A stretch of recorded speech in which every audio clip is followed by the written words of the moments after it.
الحمدللہ رب العالمین والصلاة والسلام علی سید الانبیاء والمرسلین اما بعد فاعوذ باللہ من الشیطان الرجیم بسم اللہ الرحمن الرحیم مولایا صلی وسلم دائما ابدا علی حبیبک خیر الخلق کلہم۔ اللہ تبارک و تعالیٰ کے فضل اور اس کی توفیق سے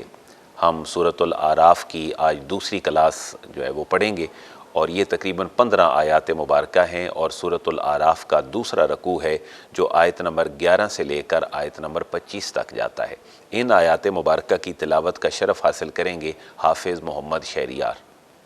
اعوذ باللہ من الشیطان الرجیم بسم اللہ الرحمن الرحیم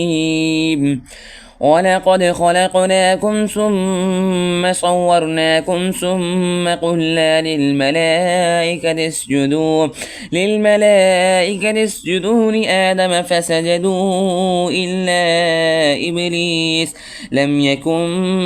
مِنَ السَّاجِدِينَ قَالَ مَا مَنَعَكَ أَلَّا تَسْجُدَ إِذْ أَمَرْتُكَ قَالَ أَنَا خَيْرٌ مِّنْهُ خَلَقْتَنِي مِنْ نَارٍ وَخَلَقْتَهُ مِنْ طِينٍ قال فاهبط منها فما يكون لك أن تتكبر فيها فاخرج إنك من الصاغرين قال أنظرني إلى يوم يبعثون قال إنك من المنظرين قال فبما أغويتني لأقعدن لهم صراطك المستقيم ثم لآتينهم من بين أيديهم ومن خلفهم وعن أيمانهم وعن شمائلهم ولا تجد أكثرهم شاكرين قال اخرج منها مذءوما مدحورا لمن تبعك منهم لأملأن جهنم منكم أجمعين ويا آدم اسكن أنت وزوجك الجنة فكلا من حيث شئتما ولا تقربا هذه الشجرة فتكونا من الظالمين فوسوس لهما الشيطان ليبدي لهما ما موري عنهما من سوآتهما وقال ما نهاكما ربكما عن هذه الشجرة إلا أن تكونا ملكين أو تكونا من الخالدين وقاسمهما إني لكما لمن الناصحين فدلاهما بغرور فلما ذاقا الشجرة بدت لهما سوآتهما وطفقا يخصفان عليهما من ورق الجنة وناداهما ربهما ألم أنهكما عن تلكما الشجرة وأقل لكما إن الشيطان لكما عدو مبين قالا ربنا ظلمنا أنفسنا وإن لم تغفر لنا وترحمنا لنكونن من الخاسرين قال اهبطوا بعضكم لبعض عدو ولكم في الأرض مستقر ومتاع إلى حين قال فيها تحيون وفيها تموتون ومنها تخرجون صدق اللہ العظیم۔ آمین، جزاک اللہ۔ آج کے اس رکوع میں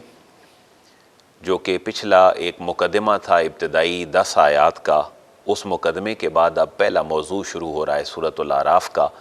اور اس کو سمجھنے سے پہلے اس کا شان نزول اور اس کا ریفرنس ٹو دی کانٹیکسٹ سمجھنا جو ہے وہ بہت ضروری ہے، تاکہ سورت کے مضامین ہمیں بہتر طور پر سمجھ آ سکیں۔ اس کے لیے بنیاد یہ سمجھنے کی ضرورت ہے کہ سورۃ الاعراف مکی ہے، اور مکے کے لوگوں کے سامنے جب آقا دو جہاں علیہ السلام نے اسلام کی دعوت پیش کی تو ان کے مختلف طرح کے اعتراضات سامنے آئے۔ ان اعتراضات میں ایک اعتراض یہ بھی تھا کہ نبوت اگر آنی ہی تھی تو وہ کوئی طائف اور مکے کے کسی بڑے سردار کے پاس آ جاتی، آپ کو معاذ اللہ نبوت ضرور ملنی تھی۔ اس طرح کے اور طرح کے بھی معاملات مشرکین مکہ کے ہاں موجود تھے۔ یہ جو واقعہ ہے قصہ آدم و ابلیس جس کو معروف معنوں میں کہا جاتا ہے، یہ قرآن مجید میں سورہ بقرہ، سورہ مائدہ اور یہ اب سورۃ الاعراف میں تیسرے مقام پہ آ رہا ہے۔ جہاں جہاں اس سے استدلال کی ضرورت تھی وہاں وہاں اس کو ذکر کیا گیا، اور مزاجاً بھی صورتیں مختلف ہیں۔ بقرہ اور مائدہ مدنی صورتیں تھیں، وہاں اس واقعے سے جو آبجیکٹیوز بیان کرنا مقصود تھے اہل مدینہ اور اہل کتاب اور مسلمانوں کے سامنے، اس حد تک واقعہ بیان کر دیا گیا۔ اب اس مکی صورت میں جس حد تک اس واقعے سے جو مقاصد ہیں وہ ان کے سامنے رکھنے مقصود تھے، اتنا سارا واقعہ یہاں ذکر کیا گیا، اور ان کو یہ بتلایا گیا کہ تم اگر اللہ وحدہ لا شریک کو نہیں مانتے ہو تو غور کرو تم پھر کیا کر رہے ہو۔ تم شیطان کی بات تو مان رہے ہو لیکن رحمان کی بات نہیں مان رہے ہو۔ تمہیں تخلیق رحمان نے فرمایا ہے، تمہیں صورتیں اللہ نے دی ہیں، اور تمہارے سامنے جو ہے وہ فرشتوں کو سر بسجود کیا ہے۔ یہ شرف تمہیں اللہ نے دیا ہے۔ اللہ اس بات کا حق رکھتا ہے کہ تم اللہ کی ہی عبادت کرو اور اس کو وحدہ لا شریک مانو۔ اگر تم ایسا نہیں کرو گے تو پھر اپنے اور اللہ کے دشمن شیطان کی بات تم مان رہے ہو، اور اب اپنا انجام اس واقعے کو سامنے رکھتے ہوئے خود ہی دیکھ لو کہ رحمان کی غلامی میں آؤ گے تو نجات پا جاؤ گے، شیطان کی غلامی میں آؤ گے تو شیطان پھر اللہ کی بارگاہ سے دھتکارا ہوا تھا۔ اللہ نے اے اہل مکہ، اے عربو، اے کفار و مشرکین، تمہیں اتنا امتیاز دیا ہے کہ نبوت تمہارے اندر یعنی قریش کے اندر رکھی ہے، اور تمہیں زمین کے اندر اقتدار عطا فرمایا ہے، سیادت عطا فرمائی ہے، تو تمہارا یہ منصب اس بات کا خواہاں ہے کہ تم اللہ کی غلامی میں آ جاؤ اور میرے حبیب کی ہر بات کو مان لو، اور تم ایسا ہی رویہ اختیار کر رہے ہو جو شیطان نے کیا تھا۔ اس نے تکبر کیا تھا، اس نے حسد کیا تھا، تو اے اہل مکہ تم میرے حبیب سے حسد بھی چھوڑ دو اور تکبر کرنا بھی چھوڑ دو، ورنہ تمہارا انجام بھی وہی ہوگا جو شیطان کا انجام ہوا تھا۔ اس طرح کے ریفرنس ٹو دی کنٹیکسٹ میں یہ پورا واقعہ یہاں بیان ہوا ہے، جن میں سے کچھ آیات آج اس رکوع میں ہم پڑھیں گے تقریباً 15 کے قریب، اور کچھ آیات جو رہ جائیں گی وہ ہم اگلے پھر فیز میں پڑھیں گے، کیونکہ اہل مکہ کی بہت ساری خرابیاں تھیں۔ ایک خرابی ننگے ہو کر خانہ کعبہ کا طواف کرنا بھی تھا، اور ان کا موقف یہ تھا کہ ہم ماں کے پیٹ سے چونکہ برہنہ پیدا ہوئے ہیں تو ہم برہنہ اور ننگے ہو کر ہی طواف کریں تو اللہ کو زیادہ پسند آئے گا۔ انہیں یہ بھی اگلے رکوع میں ریئلائز کروایا جائے گا جب ہم پڑھیں گے کہ یہ لباس کا اتروانا رحمان کا حکم نہیں ہے، یہ شیطان نے تمہیں اس راستے کی طرف لگایا ہے، لہٰذا توحید کا انکار کر کے، رسالت کا انکار کر کے، آخرت کا انکار کر کے، اور متمدن اور جو مہذب اور سیولائزڈ معاشرے ہیں ان کی تہذیبوں کا انکار کر کے تم شیطان کے راستے پر چل رہے ہو، لہٰذا تمہارا انجام بھی شیطان والا ہوگا۔ ان مقاصد کے لیے یہ واقعہ جو ہے اس مقام پر ذکر ہوا ہے۔ بڑا آسان واقعہ ہے، اور قرآن نے جن چیزوں کی نشاندہی کی ہے ہم صرف انہی کی طرف جائیں گے، باقی جو باتیں ہیں تفسیری ہم زیادہ ان کے درپے نہیں ہوں گے۔ اعوذ باللہ من الشیطان الرجیم، بسم اللہ الرحمن الرحیم۔ وَلَقَدْ خَلَقْنَاكُمْ، اور یقیناً ہم نے پیدا فرمایا تمہیں، تو اس کا تقاضا یہ ہے کہ تم ہم یعنی اللہ کی ہی عبادت کرو۔ ثم صورناکم، پھر ہم نے صورتیں بنائی تمہاری، شیطان نے تو تمہیں تخلیق نہیں کیا، شیطان نے تو تمہیں صورتیں نہیں دیں، تمہاری یہ تخلیق، تمہارا جسم، تمہاری صورتیں اللہ وحدہ لا شریک کے آگے ہی جھکنی چاہیے۔ اور پھر ہم نے تمہیں امتیاز بھی بخشا، وہ کیا تھا کہ ثم قلنا، پھر ہم نے فرمایا للملائکۃ، فرشتوں سے، اسجدوا لآدم، آدم کو سجدہ کرو، فسجدوا، تو سب نے سجدہ کیا، الا ابلیس، ابلیس کے علاوہ۔ تو ابلیس جو ہے اس کی روٹ بالا سا ہے جس کا معنی نا امید ہونا ہے، اور شیطان جو ہے وہ بھڑکنے کے معنوں میں ہے، آگ بگولا ہونے کے معنی میں ہے۔ یہ دونوں نام اس فورس کے ہیں جو کہ اللہ کا دشمن ہے، رسول کا دشمن ہے، اور میرے اور آپ اور تمام مسلمانوں کا اس کو عدو و مبین واضح دشمن کہا گیا ہے۔ تو تمام نے سجدہ کیا سوائے ابلیس کے۔ لم یکم من الساجدین، وہ سجدہ کرنے والوں میں سے نہ ہوا، لہٰذا اہل مکہ تم سجدہ کرنے والوں میں سے ہو جاؤ، اللہ کے آگے سجدہ کر لو، شیطان کے راستے پر نہ چلو۔ ریزن بیان کی جا رہی ہے کہ شیطان نے اور ابلیس نے یہ انکار کیوں کیا۔ قالا، اللہ رب العزت نے فرمایا، ما منعک، کس چیز نے روکا تجھے، منع کیا، اللہ تسجدہ، کہ تو سجدہ نہ کرے، اذ امرتک، جب میں نے تمہیں سجدہ کرنے کا حکم دیا تھا۔ قالا، تو ابلیس نے کہا، انا خیر منہ، میں اس آدم سے بہتر ہوں۔ اہل مکہ کو یہی کہا جا رہا ہے کہ تم جو اب بھی بار بار کہتے ہو کہ ہم بہتر ہیں، اللہ کا بھیجا ہوا حبیب اور پیغمبر بہتر نہیں ہے تو تمہارے اندر یہ شیطانی صفت ہے، رحمانی صفت نہیں ہے۔ اور اس نے ریزن یہ بیان کی کہ میں بہتر ہوں، خلقتنی، تو نے مجھے پیدا کیا ہے من نار، آگ سے، وخلقتہ من طین، اور تو نے انسان اور آدم کو پیدا کیا ہے مٹی سے، لہٰذا آگ اوپر کو اٹھتی ہے تو میں بہتر ہوں، مٹی پھینکے تو نیچے کی طرف جاتی ہے، لہٰذا آدم بہتر نہیں ہے، لہٰذا میں بہتر ہوں اور میں سجدہ نہیں کروں گا آدم کو۔ یہاں سے بٹوین دا لائن ایک اور بات بھی پتہ چلی کہ انسان کو اپنے خود ساختہ جو نظریات ہیں ان میں رہنمائی لینے کے لیے ہمیشہ قرآن و سنت کے دروازے پہ جانا چاہیے، تاکہ وہ کہیں اپنی خود سے بنائی ہوئی جو سوچ ہے اس کی وجہ سے نہ گمراہ ہو اور نہ کسی اور کو گمراہ کرے۔ تو اللہ نے پھر فرمایا، قالا، فرمایا، فاہبط، تو اتر جا، منہا، یہاں سے، فما یکون لک، کیونکہ نہیں یہ حق تجھے پہنچتا، ان تتکبر، کہ تو تکبر کرے، تو نے تکبر کیا ہے یہاں پر، فیہا، جہاں تو رہ رہا تھا آسمان میں اور جنت میں اور بلندیوں میں، اب تو تکبر کے ساتھ یہاں نہیں رہ سکتا۔ یہاں بھی اہل مکہ کو کہا جا رہا ہے کہ تم تکبر کرنا چھوڑ دو، فخرج، اے ذلیل تو نکل جا، انک من الصاغرین، بے شک تو ذلیلوں میں سے ہے۔ یہ ہر جملے سے اہل مکہ کو یہ بتلایا جا رہا ہے کہ شیطان کے راستے پر نہ چلو، تکبر نہ کرو، ورنہ ذلیل و رسوا ہو جاؤ گے۔ تو شیطان نے اللہ سے مہلت مانگی، قالا، اس نے کہا، انذرنی، اے اللہ تو مجھے مہلت دے دے، الی یوم یبعثون، اس دن تک کے لیے مجھے مہلت دے دے جس دن لوگ اٹھائے جائیں گے۔ لوگ کب اٹھائے جائیں گے؟ قرآن اور احادیث مبارکہ اس بات کے اوپر شاہد ہیں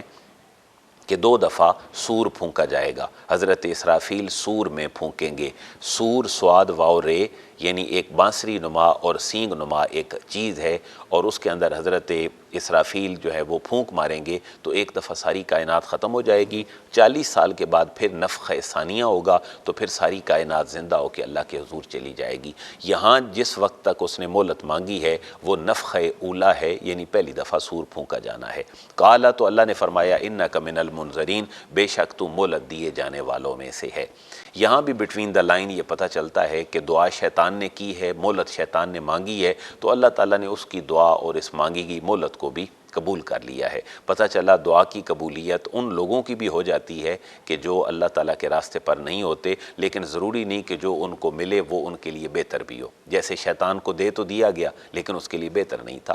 قالا، کہا، فبما اغویتنی، پس اس وجہ سے کہ تو نے گمراہ کر دیا، تو جیسا اے اللہ تو نے گمراہ کر دیا مجھے، تو اس کا رزلٹ اب یہ ہے کہ شیطان کہنے لگا، لأقعدن، میں ضرور طاق میں بیٹھوں گا، لہم، ان کی، یعنی ان بندوں کی، صراطک کا، تیرے راستے پر، المستقیم، سیدھے، جو راستہ اللہ تیری طرف آ رہا ہے میں ہر اس راستے پر بیٹھوں گا اور آدم کی اولاد کو روکوں گا کہ وہ نیک کام نہ کریں۔ ثم لآتینہم، پھر شیطان کہنے لگا میں ضرور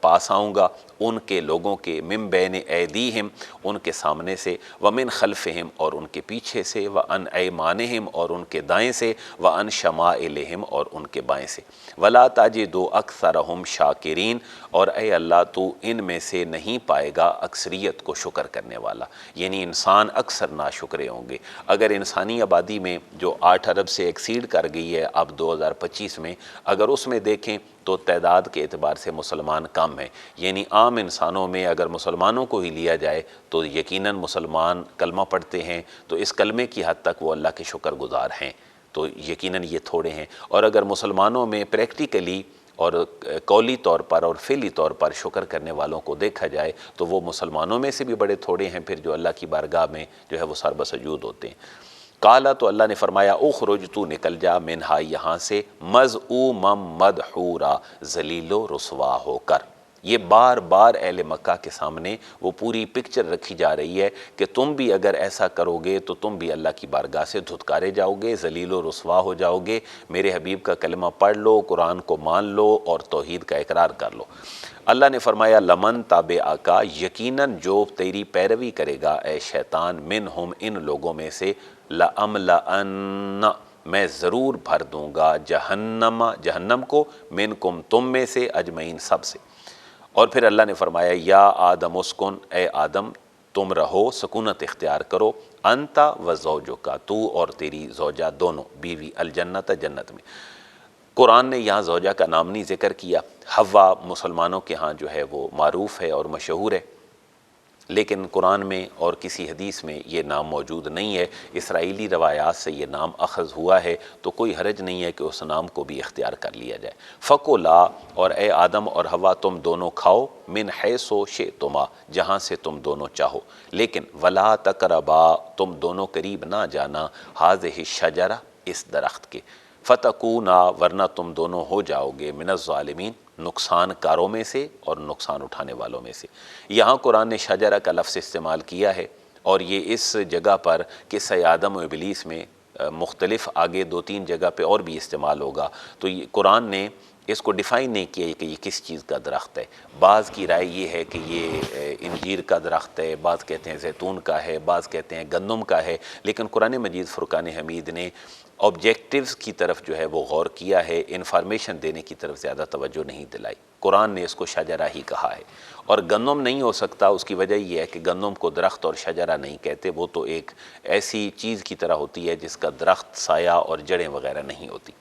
فوسوسہ، پھر وسوسہ ڈالا، لہما، ان دونوں میں، الشیطان و شیطان نے۔ دو باتیں یہاں بھی دیکھنے والی ہیں کہ عوام الناس کے ہاں معروف ہے کہ وہ شیطان کی شکل میں جو ہے، شیطان سانپ کی شکل میں گیا جنت میں، تو ایسی بات بھی قرآن نہیں کر رہا۔ قرآن نے صرف وسوسہ کی بات کی ہے جو دل میں ڈالنے کے لیے، ضروری نہیں کہ جب وہ نکل گیا تو جنت میں وہ دوبارہ کہیں گیا ہو، بلکہ باہر سے ہی وسوسہ کی کیفیت ممکن ہو سکتی ہے۔ لہما جو ہے یہ بھی ایک بہت بڑے تھیسس کا جو ہے نا وہ ایک خلاصہ ہے، اور وہ یہ ہے کہ بائبل میں دوسری کتابوں میں وہاں صرف عورت کو ذمہ دار قرار دیا گیا جنت سے نکلنے کا، تو قرآن مجید نے صرف عورت کو نہیں ذمہ دار ٹھہرایا، بلکہ لہما سے آدم اور حوا دونوں کو کہا کہ دونوں کے دلوں کے اندر اس نے جو ہے وہ وسوسہ ڈالا۔ تو یہ اسلام کا احسان ہے عورت کے اوپر کہ اس نے سابقہ مذاہب میں جو اس کو مورد الزام ٹھہرایا جاتا تھا، قرآن نے عورت کے بجائے مرد اور عورت دونوں کو کہا ہے کہ دونوں کے اندر اس نے وسوسہ ڈالا، الشیطان و شیطان نے۔ لیبدیا، تاکہ وہ ظاہر کر دے، لہما، ان دونوں پر، ما ووریا، جو چھپائے گئے تھے، انہما، ان سے، من سوآتہما، ان کے شرم کے مقامات۔ پتہ چلا کہ جنت میں جب وہ تھے تو ان کی شرمگاہیں چھپی ہوئی تھیں، کورڈ تھیں، لیکن جب جنت سے نکلے تو شرمگاہیں ننگی ہو گئیں۔ یہی بات اہل مکہ کو کہی جا رہی ہے کہ تمہارے اندر جو سیلف آرگنائز سی ایولز اور برائیاں تم نے اپنے اندر پیدا کر لی ہیں نیکی کے نام پر، ان کا کوئی کردار نہیں ہے دین ابراہیمی کے اندر، یہ تم غلط کرتے ہو۔ تمہارے کپڑے جو تم خانہ کعبہ کا طواف کرنے کے لیے ننگے ہو کر اتار کر کرتے ہو، ان کی لاجک تمہاری اپنی ہے، دین ابراہیمی کے اندر کوئی ایسی بات نہیں ہے۔ اگر کوئی ایسا کرتا ہے تو وہ شیطان کے راستے پر چل رہا ہے۔ وقال، اور ابلیس نے کہا، ما نہاکما، نہیں تم دونوں کو روکا، ربکما، تمہارے رب نے، ان ہذہ الشجرہ، اس درخت سے۔ اب وہ انہیں پھسلا رہا ہے، وسوسہ ڈال رہا ہے، الا ان تکونا ملکین، مگر صرف اس لیے کہ کہیں نہ تم دونوں بن جاؤ